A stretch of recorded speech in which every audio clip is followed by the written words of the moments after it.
So hey everyone, this is boy Abhijeet Singh और आज की वीडियो में हम लोग पढ़ने वाले हैं cell the unit of life expected question for NEET and AIIMS 4 to 5 question in NEET. अब तो सिर्फ नीट ही होता है, एम्स अब नहीं होता है in 2020। When you have look around you see both living and non living. अगर आप चारों तरफ अपने देखते हो तो सिर्फ दो ही वस्तु दिखाई देता है, एक लिविंग हो या नॉन लिविंग हो।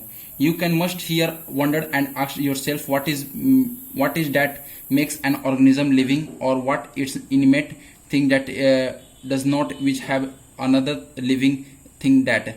आप लोग जैसे कि हर एक आदमी के मन में पहले सोचते हो कि क्या चीज ऐसा है जो एक लिविंग ऑर्गेनिज्म को लिविंग बनाता है और नॉन लिविंग चीज को डिफरेंशिएट हम लोग कैसे कर पाते हैं, कौन सा ऐसा बेसिस है, क्या उसमें क्या ऐसा प्रेजेंस है जो लिविंग को लिविंग बनाता है और नॉन लिविंग को नॉन लिविंग बनाता है। लिविंग में ऐसा क्या चीज प्रेजेंट होता है जो लिविंग में सिर्फ प्रेजेंट होता है और नॉन लिविंग में क्या चीज प्रेजेंट वो नहीं होता है। तो उसका आंसर लिखा हुआ है, वही अगला पॉइंट में लिखा हुआ है एनसीईआरटी के। The answer is the answer to this the presence, ये अंडरलाइन कर लीजिएगा अपने अपने बुक में। The presence of basic unit of life that is cell. Cell के वो प्रेजेंस ही दोनों में डिफरेंशिएट करता है कि एक बॉडी लिविंग होता है और दूसरा बॉडी क्या होता है, नॉन लिविंग होता है। All the organism are composed of cell. जितना भी आज तक आप चाहे वो एक जन्म से एक इम्ब्रियो का फॉर्मेशन क्यों ना हो, एक वो अगर एक स्टार्ट ही होता है भले ही मल्टी सेलुलर, लेकिन वो सबसे पहले यूनिसेलुलर से ही अपना जिंदगी को शुरुआत करता है। उसका जो एक सेल से ही टिश्यू बनता है, फिर टिश्यू से टिश्यू सिस्टम बनता है, फिर ऑर्गन सिस्टम बनता है, फिर नेक्स्ट लेवल ऑफ ऑर्गेनाइजेशन बनता है। फिर some are composed of single cell, जिसको हम लोग क्या बोलते हैं, यूनिसेलुलर ऑर्गेनिज्म बोलते हैं। जिस तरह से हम अंडरलाइन कर रहे हैं उस तरह से आप लोग अपना एनसीईआरटी बुक में अंडरलाइन कर लीजिएगा। सिंगल सेल को हम लोग क्या बोलते हैं, यूनिसेलुलर बोलते हैं। ये बेसिक थिंग्स है, आप लोग जानते होंगे, लेकिन तब भी अंडरलाइन करना जरूरी है। While other like us composed of many cells. अगर जो बहुत सारे सेल्स से मिल के बने हुए होते हैं उन्हें हम लोग क्या बोलते हैं, मल्टी सेलुलर ऑर्गेनिज्म बोलते हैं। ठीक है, ये पैराग्राफ से, ये जो मैं फर्स्ट पैराग्राफ पढ़ाया उसमें से नीट में कोई भी क्वेश्चन आने वाला नहीं है। सो इसे आप एनसीईआरटी बुक में हल्का सा क्रॉस कर दीजिएगा अपने एनसीईआरटी बुक में। इसको आपको फाइनल रिवीजन वक्त, जिस समय आप नीट और एम्स अब नहीं होगा ना, नीट देते वक्त आप इसे रिवाइज मत करिएगा।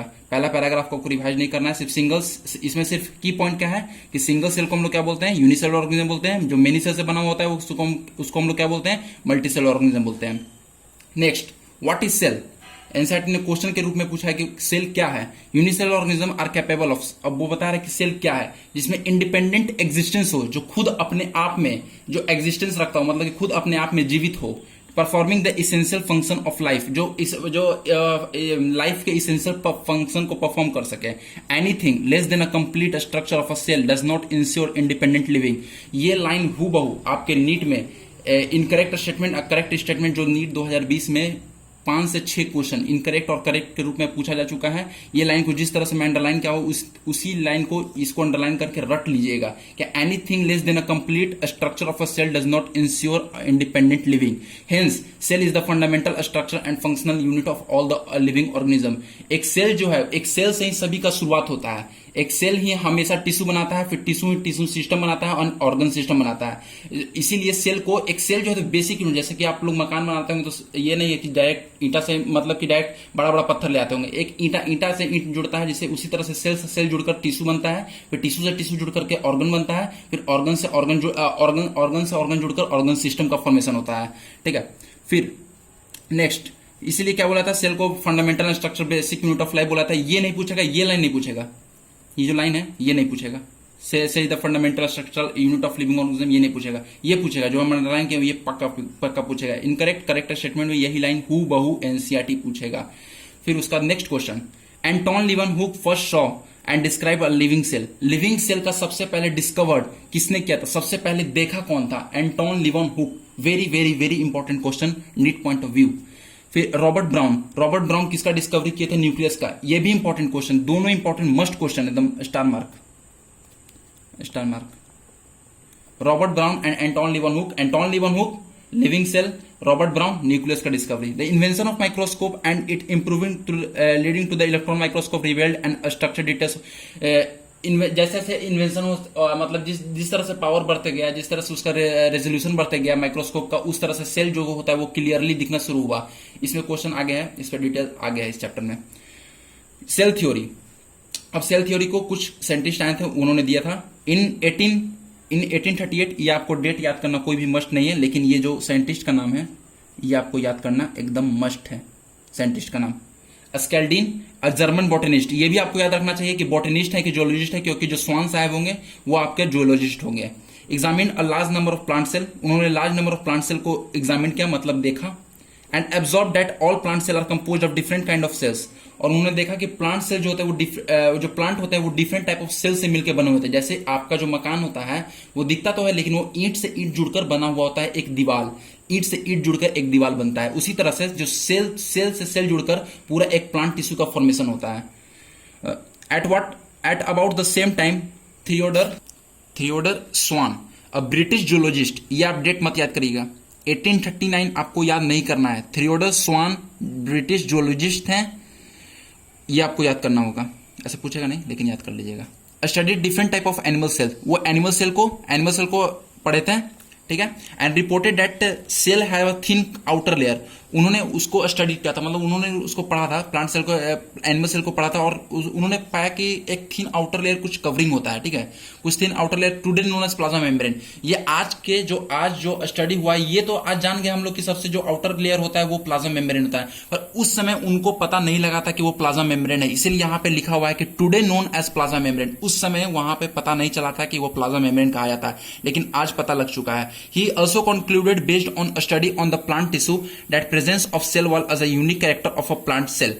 प्लांट सेल में क्या होता है, प्लांट सेल में सेल वॉल का प्रेजेंस होना एक यूनिक कैरेक्टर, एक कैरेक्टरिस्टिक्स फीचर होता है प्लांट सेल में। एनिमल सेल में कोई भी सेल वॉल का प्रेजेंस नहीं होता है, एब्सेंस ऑफ सेल वॉल होता है एनिमल सेल में, और प्रेजेंस ऑफ सेल वॉल जो होता है वो एक यूनिक कैरेक्टर है प्लांट सेल में। अपना अपना हाईलाइटनर लेकर बैठिएगा, एनसीईआरटी पढ़ते वक्त, इस वीडियो को पढ़ते वक्त हाईलाइटनर लेकर बैठिएगा, और जिस तरह से जो मेरे बुक में अंडरलाइन किया हुआ उसी तरह से आप लोग भी अंडरलाइन कर लीजिएगा, और इस तरह से गोला बना लीजिएगा। आपको दूर से जिस समय आप फाइनल रिवीजन दे रहे होंगे उस समय आपको 10 मिनट से ज्यादा पूरा एक चैप्टर को 10 मिनट से ज्यादा रिवाइज करने में नहीं लगना चाहिए, ठीक है। Of the plant cell on the basis of Swan proposed the hypothesis of the body of animal and plant cell composed of cell and product। स्वान और स्केल्डिन दोनों का जो स्टडी था, स्वान का स्टडी, ठीक है, प्रपोज्ड एंड हाइपोथेसिस, जो भी प्रपोज किए प्लांट सेल और एनिमल सेल पे, उन्होंने पाया कि जो भी मतलब सेल जो बना हुआ है या तो सेल से बना, नहीं तो उसका प्रोडक्ट से बना हुआ, वो आगे आपको देखिएगा किस तरह से, अभी आगे डिस्क्राइब किया हुआ है एनसीईआरटी में। एनसीईआरटी को फुल अभी डिस्क्राइब हुआ, जब अपना नोट्स पढ़ाएंगे ना और डिटेल में पढ़ाएंगे, ठीक है। Schleiden and Schwann together formulated the cell theory, और यहाँ पे एक क्वेश्चन बहुत इंपॉर्टेंट बनता है कि सेल थ्योरी को फॉर्मुलेटेड किसने किया, तो दो साइंटिस्ट फॉर्मुलेटेड किया, किसने, Schleiden and Schwann. Schleiden and Schwann formulated the cell theory, very very very important from the NEET point of view. This theory however did not explain how new cell form, ये theory ये नहीं बताता था कि cell जो form हुआ वो cell कहां से फॉर्म हुआ। ये स्केल्डिन एंड स्वान का एक डिमेरिट था, बहुत बड़ा डिमेरिट था, जो कि सेल थ्योरी का सबसे बड़ा डिमेरिट माना जाता है कि वो ये नहीं बता पाए थे, वो ये नहीं बताते कि जो सेल बना हुआ है वो कहां से बना हुआ है, ठीक है। तो उसको दूर करने के लिए रोडलवर्थ को वेरी वेरी वेरी इंपॉर्टेंट 2019 का क्वेश्चन है नीट का, यही कि first explain that cell divide and new cell are form from the pre existing cell omnis cellula e cellula. मतलब जो सेल होता है वो अपने प्रोडक्ट से ही बनता है, मतलब प्री एग्जिस्टिंग सेल से ही बनता है, वो अपने ही प्रोडक्ट से बनता है। ओमिनियस सेलुला ई सेलुला, बायोलॉजिकल टर्म से यहीं से क्वेश्चन पूछा जाए कि ओमिनियस सेलुला ई सेलुला किसने बोला था। ऑप्शन 4 रहेगा, उसमें एक रोडलवर्थ रहेगा। रोडलवर्थ का 1855 याद करने पर मत ध्यान दीजिएगा, सिर्फ रोडलवर्थ को ये याद करिए कि रोडलवर्थ जो थे वो फर्स्ट एक्सप्लेन किए थे omnis cellula e cellula. He modified the hypothesis of Schleiden and Schwann to give the cell theory as a final step. Cell theory को फॉर्मुलेटेड किसने किया था, दो तरह से ट्विस्टेड क्वेश्चन बन सकता है कि सेल थ्योरी को फॉर्मुलेटेड किसने किया था, तो स्केल्डिन एंड स्वान, ठीक है। यहां से एक क्वेश्चन, और एक क्वेश्चन यहां से कि अपने जो फाइनल मोड जो होता है Schleiden and Schwann to give cell theory as a final step किसने दिया था, फाइनल स्टेप भी स्केल्डिन एंड स्वान, लेकिन उसमें जो मॉडिफाइड किसने किया था, मॉडिफाइड जो किया था उसमें रोडलवर्थ, जिसने क्या बताया था, ओमिनियस सेलुला ई सेलुला। पहला क्वेश्चन ओमिनियस सेलुला ई सेलुला, दूसरा क्वेश्चन स्केल्डिन एंड स्वान, ठीक है। यही हूबहू क्वेश्चन देगा ओमिनियस सेलुला ई सेलुला, नीट में देख लीजिएगा आप लोग। Cell theory as understood today, all living, cell theory में क्या क्या बताया गया था, 2 पॉइंट दिया हुआ है एनसीईआरटी का, दोनों पॉइंट आपके टिप्स पे होना चाहिए। All the living organism are composed of cells, जो भी लिविंग ऑर्गेनिज्म आज तक का है वो सेल से बना हुआ है और उसका प्रोडक्ट से बना हुआ है। All the cells arise from the pre existing cell. जितना भी सेल बना हुआ है वो अपने आप से, मतलब कि प्री एग्जिस्टिंग सेल से ही बना हुआ है। An overview of cell. You have earlier observed that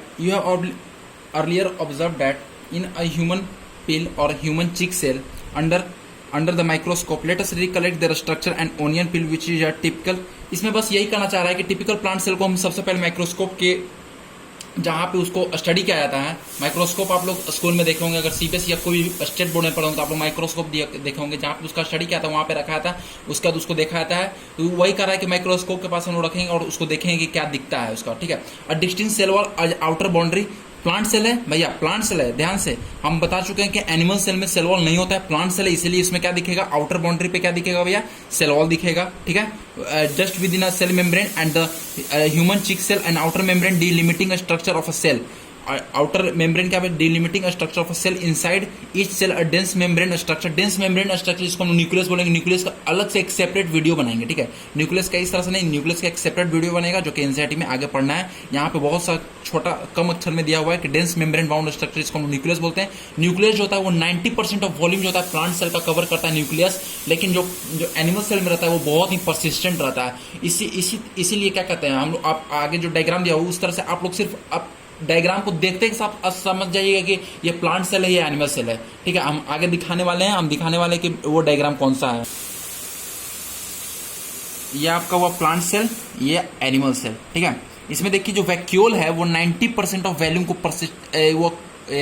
occupy कर रहा है, लेकिन इसमें 90% लग नहीं रहा, लेकिन होता है, ठीक है, होता है। 90% वॉल्यूम जो होता है वो वैक्यूल का उसी रहता है। वैक्यूल में होता है वो टोनोप्लास्ट होता है, सैप उसमें रहता है। फिर बहुत सारा पढ़ना है उसमें, एंथोसाइनिन, बहुत डिटेल में पढ़ाएंगे, बहुत डिटेल में, ठीक है। और इसमें देखते के साथ हम लोग पता कर लें कि ये प्लांट सेल या एनिमल सेल। कैसे भैया, कैसे बताइए। तो देखो यहाँ पे जो वैक्यूल है कितना बड़ा है, तो किसमें वैक्यूल बड़ा रहता है, प्लांट सेल में। तो प्लांट सेल में बड़ा है ना, देखो। और वैक्यूल इसमें बहुत परसिस्टेंट है, ठीक है। इसमें न्यूक्लियस भी देखो, न्यूक्लियस जो हमारी बात कर रहे थे, इसमें देखो न्यूक्लियस है ना, न्यूक्लियस देखो है, ठीक है, न्यूक्लियस है ना। फिगर देख के समझ में आ गया होगा न्यूक्लियस वाला।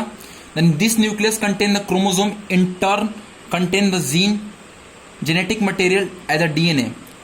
ये जो न्यूक्लियस में क्या होता है, क्रोमोसोम होता है, क्रोमोसोम में क्या होता है, डीएनए होता है, और जो क्रोमोसोम होता है वही जो डीएनए होता है वही जेनेटिक मटेरियल होता है। मोस्ट ऑफ द ऑर्गेनिज्म में डीएनए जो होता है वही जेनेटिक मटेरियल होता है। लेकिन आप लोग ऐसा जो टारगेट वाले होंगे वो तो जानते होंगे कि डीएनए और आरएनए में सबसे पहले आरएनए आया था, और आरएनए वर्ल्ड में हम लोग इस चैप्टर को पढ़ा था। लेकिन जो डीएनए होता है वो most of the all the नहीं, ये स्टेटमेंट गलत हो जाएगा। डीएनए जो होता है वो सभी ऑर्गेनिज्म में वो जेनेटिक मटेरियल की तरह काम करता है, गलत बात। सभी नहीं, मोस्ट ऑफ द ऑर्गेनिज्म में डीएनए जो होता है वो जेनेटिक मटेरियल की तरह काम करता है। कोई जो एक्सेप्शन होता है जिसमें आरएनए भी जेनेटिक मटेरियल की तरह काम करता है, वो आप लोग को मॉलिक्यूलर बेसिस ऑफ इनहेरिटेंस में जल्दी आने वाला है उसका वीडियो, ठीक है। Cell the unit of life का ये जो यूनिट है पूरी कंप्लीट करके उसका फिर हम लोग जेनेटिक्स की तरफ ही मूव करने वाले हैं, ठीक है। तो उसके बाद हम लोग इसको पूरी तरह से कवर करेंगे। सिर्फ एक लाइन ही दिया हुआ है, लेकिन एक लाइन को आपको अगर कहीं से भी दे दिया जाए तो इसको अगर जो एक्सपर्ट रहते हैं टीचर, हम लोग एक्सपर्ट रहेंगे, उसको हम लोग क्या बोले हैं कि एनसीईआरटी बेस्ड क्वेश्चन आया है। Genetic material, cell that have membrane bound nuclei are called eukaryotic. जिसमें मेम्ब्रेन बाउंड न्यूक्लियाई होगा उसको हम लोग क्या बोलते हैं, यूकैरियोटिक ऑर्गेनिज्म बोलते हैं। Whereas cell that lack a membrane bound nucleus, जिसमें cell bound membrane cell that lack a membrane bound nucleus, जिसमें कि लैक मतलब जिसमें ना हो मेम्ब्रेन बाउंड न्यूक्लियस, उसको हम लोग क्या बोलते हैं, प्रोकैरियोटिक बोलते हैं। मेम्ब्रेन बाउंड न्यूक्लियस मतलब भैया बताइए, आप पहले बताइए। जिसमें कि माइटोकॉन्ड्रिया ना हो, जिसमें क्लोरोप्लास्ट ना हो, सिर्फ उसमें सिर्फ प्रोकैरियोटिक में सिर्फ और सिर्फ होता है, सिर्फ क्या होता है भैया, प्लाज्मा मेम्ब्रेन होता है और राइबोसोम होता है। राइबोसोम ही एक ऐसा फीचर है, नहीं देखो आगे हम पढ़ा देते हैं, ये बात नहीं बताना चाहिए, हम आगे इसी लाइन में कवर हो जाएगा, नहीं होगा तो हम बता देंगे, ठीक है।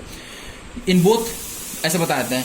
राइबोसोम जो होता है वो दोनों प्रोकैरियोटिक और यूकैरियोटिक में दोनों में पाया जाता है, और जो प्रोकैरियोटिक में होता है वो 70S होता है, यूकैरियोटिक में होता है 80S होता है। जो 70S होता है वो 30S प्लस 50S होता है, और जो यूकैरियोटिक होता है वो 50S वो 60S प्लस 40S होता है, 50S नहीं होता, ठीक है, sorry.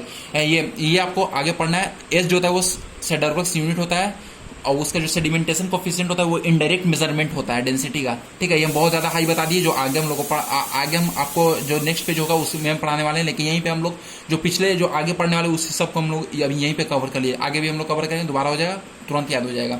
In both eukaryotic and both prokaryotic and eukaryotic semi fluid matrix semi fluid matrix जो होता है वो साइटोप्लाज्म होता है, जहां पे most of the cellular activity जो होता है वो साइटोप्लाज्म में ही होता है। Occupy the volume of a cell, जो सेमी फ्लूइड होता है वो ऑक्युपाई, साइटोप्लाज्म जो होता है वही ऑक्युपाई करता है, मोस्ट ऑफ द एरिया को वही ऑक्युपाई करता है। Cytoplasm is the main arena, देखो जो हम अभी कहें, cytoplasm is the main arena for the cellular activity. Important question from the NEET point of view. Cellular activity in both plant and animal cell, both plant and animal cell में main cellular activity पूछा जाएगा। सिर्फ यही एक statement आपको दे देगा, main arena for the cellular activity. Option number A mitochondria, vacuole, chloroplast, cytoplasm. Cytoplasm is the right answer, NCERT से क्वेश्चन आएगा, ठीक है। Various chemical reaction occur to kept, जो various chemical reaction occurs in it to keep the cell living state. Various chemical reaction, इस correct statement पे ये statement पूछा जा सकता है कि क्या वेरियस केमिकल रिएक्शन अकर होता है, क्या वेरियस केमिकल रिएक्शन अकर होता है ये लिविंग सेल में लिविंग रखने के लिए, तो आप लोग बोलिए कि यस, ठीक है। और अगर वेरियस केमिकल रिएक्शन के अगर लिखा जाए कि सम रिएक्शन मतलब बोला है, मतलब फ्यू रिएक्शन नहीं, वेरियस केमिकल मतलब बहुत सारे रिएक्शन होते रहते हैं, मतलब लाखों मिलियन रिएक्शन एक साथ होता है, सिर्फ एक लिविंग स्टेट को रखने के लिए। हम लोग का बॉडी होता है वेरी बहुत कॉम्प्लेक्स होता है।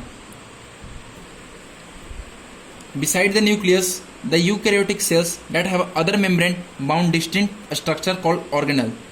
न्यूक्लियस के अलावा जो भी ऑर्गेनल प्रेजेंट होता है, जैसे endoplasmic reticulum, Golgi body, lysosome, mitochondria, microbodies, vacuole, सभी क्या होते हैं, ऑर्गेनल्स होते हैं, ठीक है।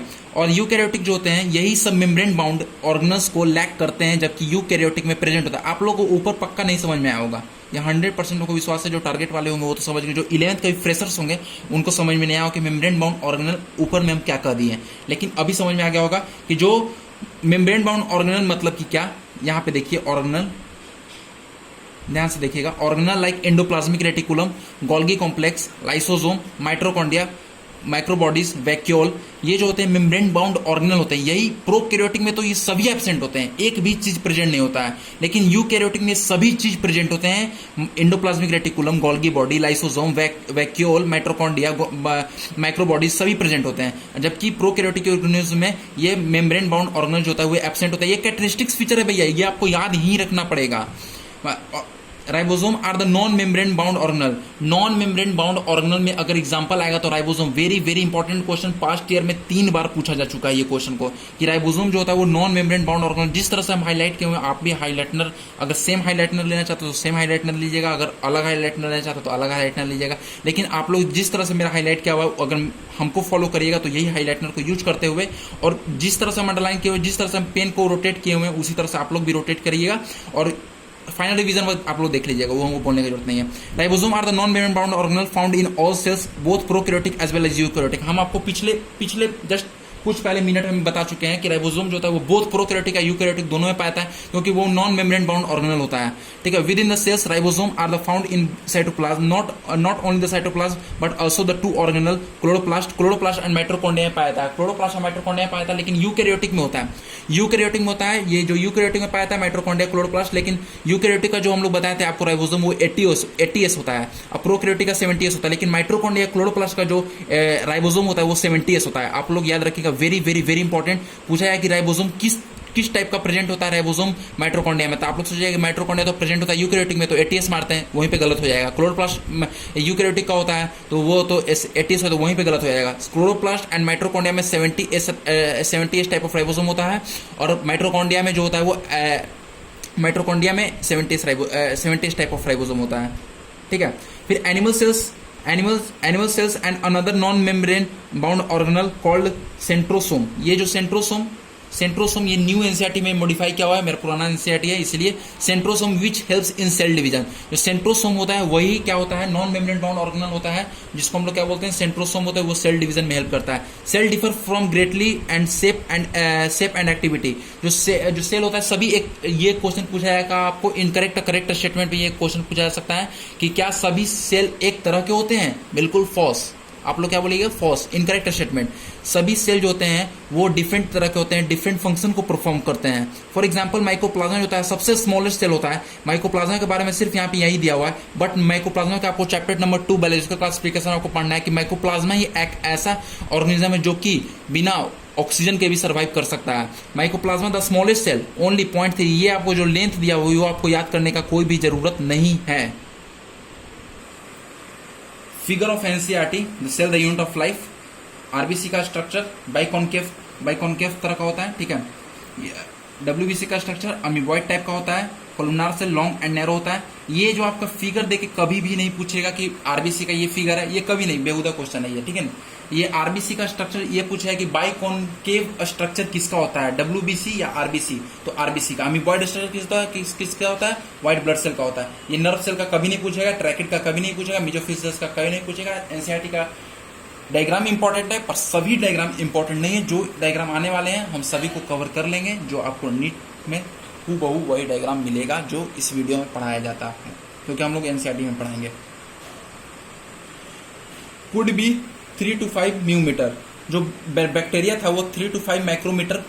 ये कोई याद करने वाला बात नहीं है, नहीं समझने वाला बात है। 3 to 5 माइक्रोमीटर ये हम लोग, ये साइंटिस्ट का जो ऑब्जर्व डाटा है वही बताया गया। Largest isolated single cell, very very very important. Isolated single cell, largest isolated single cell जो होता है वो एग ऑफ ऑस्ट्रिच होता है। जो ऑस्ट्रिच का एग होता है वो सबसे बड़ा लार्जेस्ट आइसोलेटेड सिंगल सेल होता है। Among multi cellular organism human RBC are about 7 micrometer in diameter. बकवास क्वेश्चन नहीं, कहीं भी क्वेश्चन बनेगा। Nerve cell are some of longest cell होता है, नर्व सेल होता है। Largest isolated single cell egg of ostrich होता है। दोनों इंपॉर्टेंट क्वेश्चन है, दोनों को इस तरह से अंडरलाइन कर लीजिएगा। अगर आप मुझे फॉलो करिएगा तब अंडरलाइन कर लीजिएगा, हाईलाइटनर से हाईलाइट कर लीजिएगा, वो आपको फाइनल रिवीजन वक्त दिख जाएगा, आपको इंपॉर्टेंस दिख जाएगा, बोलने की जरूरत नहीं है। सेल्स ऑल्सो में very greatly in their shape. जो सेल होते हैं पहले ही बता चुके हैं कि सभी सेल जो होते हैं एक तरफ नहीं होते, वो अपने ग्रेटली मतलब कि बहुत वेरिएशंस होता है, बहुत वेरिएशंस होता है, ठीक है। यहीं पे देख लीजिए ना कि आरबीसी जो था वो बाइकॉनकेव था, ठीक है, और डब्ल्यूबीसी था जो एम्यूबॉइड था। सबका सेल जो शेप होता है वो वेरी कर रहा है। Cells also vary greatly in their shape. They may be disc like polygonal columnar. देखो यहाँ बताया हुआ है कि वो डिस्क लाइक भी हो सकते हैं, पॉलीगोनल भी हो सकते हैं, कॉलुमनार भी हो सकते हैं, क्यूबॉइड भी हो सकते हैं, थ्रेड लाइक स्ट्रक्चर भी हो सकते हैं, इवन इरेगुलर भी हो सकते हैं, उसका कोई भी शेप भी नहीं हो सकता है, ठीक है। द शेप ऑफ सेल में वेरी विद द परफॉर्म, हाँ, जिस तरह से उसका जो साइज वेरी होगा उस तरह से उसका फंक्शन भी होगा, वो क्या होगा, बदलते जाएगा, ठीक है। वो आगे हम क्या आपको पढ़ाएंगे, प्रोकैरियोटिक सेल पढ़ाएंगे, पूरी डिटेल से पढ़ाएंगे, जो भी एनसीईआरटी में सब पढ़ाएंगे। सेल इन्वॉल्व एंड मॉडिफिकेशन सभी चीज देखे पूरी तरह से अंडरलाइन किया हुआ है एनसीईआरटी को। ये आपको हम पीडीएफ के रूप में प्रोवाइड भी करवा देंगे, लेकिन अभी थोड़ा सा वक्त है। और cell the unit of life 4 से 5 क्वेश्चन आप लोग इसे प्लीज सीरियस वे में लीजिएगा। ये बेसिक भले क्वेश्चन, बेसिक चैप्टर है, बट बेसिक क्वेश्चन आते नहीं है, लेकिन जो आते हैं सब एनसीईआरटी से आते हैं। जो आएंगे इस वीडियो से ही आएंगे, जो अंडरलाइन किया हुआ उसी से आएंगे।